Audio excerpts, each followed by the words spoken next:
நறுக்கி எடுத்து விடலாம். நாம் குக்கரில் 4 ஸ்பூன் எண்ணெய் ஊற்றி விடலாம். எண்ணெய் காயவும் கடுகு, உளுந்து, ஜீரகம் போடலாம். கடுகு, ஜீரகம் பொரியவும் சிறிது பெருங்காயத்தூள் சேர்த்து விடலாம். நாம் நறுக்கிய வெங்காயத்தை சேர்த்து விடலாம். வெங்காயம் இந்த அளவு வதங்கவும் நாம் கறிவேப்பிலை, பூண்டை சேர்த்து விடலாம்.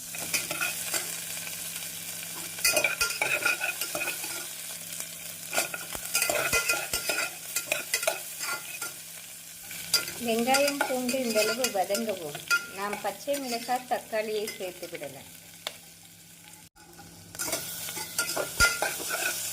நாம் தக்காளி 1 நிமிடம் நன்றாக வதங்கவும் நாம் இந்த சமயம் முருங்கைக்காயை சேர்த்து விடலாம்.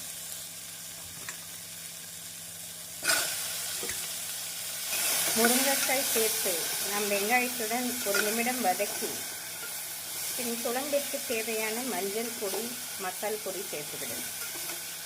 1 ஸ்பூன் மஞ்சள் பொடி, 1.5 ஸ்பூன் குழம்பு மிளகாய் பொடி, நாம் மசால் பொடி சேர்த்து மீடியம் ஃப்ளேமில் நன்றாக வதக்க வேண்டும். முருங்கைக்காய் இந்த அளவு வதங்கவும் நாம் அரைத்த தேங்காய் விழுதை சேர்த்து விடலாம்.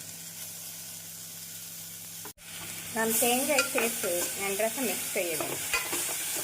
இந்த சமயம் நாம் கரைத்து வைத்துள்ள புளி தண்ணீரை ஊற்றிவிடலாம்.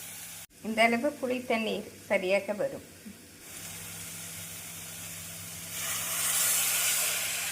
நாம் இதனுடன் 1/2 டம்ளர் தண்ணீர் சேர்த்து 2 விசில் வைத்து இறக்கிவிடலாம்.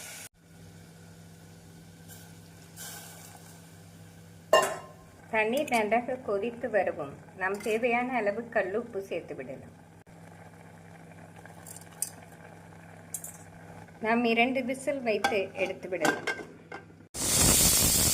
ஃப்ரெண்ட்ஸ், முருங்கைக்காய் குழம்பு அருமையாக ரெடியாகிவிட்டது.